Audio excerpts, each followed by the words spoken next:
జూనియర్లు సీనియర్లు అనేటటువంటి భేదం లేకుండా, పురుషులు మహిళా న్యాయవాదులు అనే భేదం లేకుండా ఈ చట్టానికి సంబంధించి నిరసన దీక్షల్లో పెద్ద ఎత్తున పాల్గొనడం చూస్తున్నాం. ప్రస్తుతం ఏంటి మీ అభిప్రాయం ఏంటి?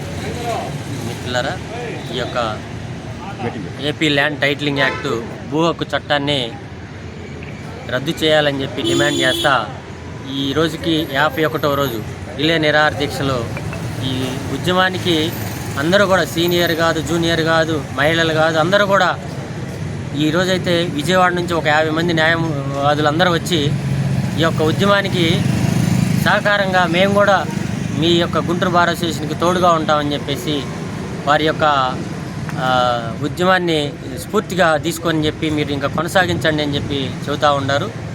ఇదే విధంగా ఉవ్వెత్తున ఎగసిపడుతున్నటువంటి ఈ ఉద్యమానికి, ఈ ఉద్యమం రద్దయ్యేదాకా కూడా న్యాయవాదులందరూ కూడా సమైక్యంగా ఉండి ఈ రద్దు చేస్తారని చెప్పేసి మేము తెలియజేస్తా, మేము ఒక యూనియన్గా కూడా, ఆర్గనైజేషన్గా కూడా మొదటి నుంచి కూడా వ్యతిరేకిస్తూ ఉన్నాం.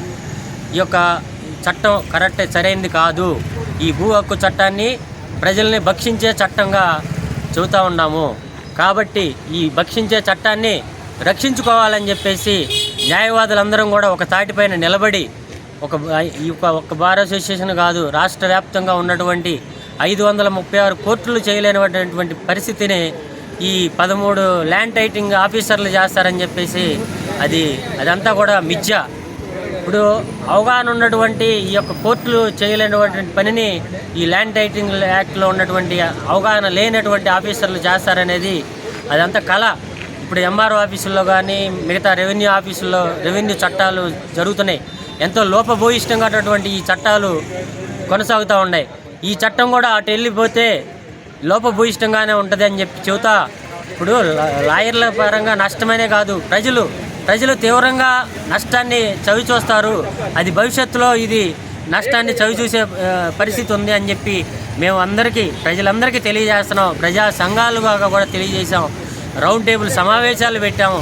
కాబట్టి ఈ యొక్క చట్టాన్ని రద్దు చేయాలని చెప్పేసి మేము న్యాయవాదుల సంఘంగా కూడా డిమాండ్ చేస్తూ ఉన్నాం.